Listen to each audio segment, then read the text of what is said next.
आज जो कार्यक्रम रखा हुआ है स्वच्छता पखवाड़ा का ही एक पार्ट है।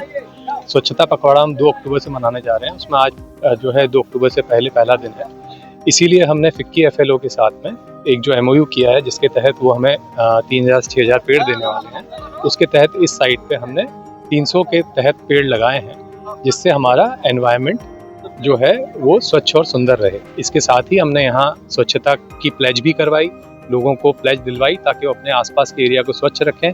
एक रैली निकाली जिससे हम अपने कॉलोनी के लोगों को इस पूरे अभियान में साथ में जोड़ सकें। इसके तहत ही हमने यहाँ पे स्वस्थ नारी एक कैंपेन भी रखा हुआ है, जिसके तहत यहाँ जितनी भी महिलाएं हैं हम उनके स्वास्थ्य की जांच कर सकें तथा ये उनको स्वच्छ नारी के साथ में जोड़ सकें, जो कि सरकार की एक पहल है।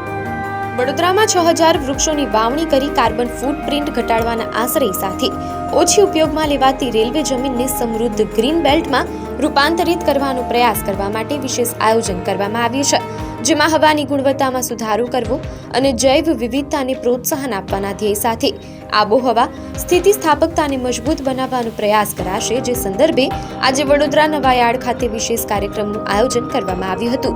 મહત્વનું છે કે આવા વિશેષ આયોજનો વધતા પ્રદૂષણ સામે રક્ષણ આપવા મદદરૂપ થઈ શકે છે।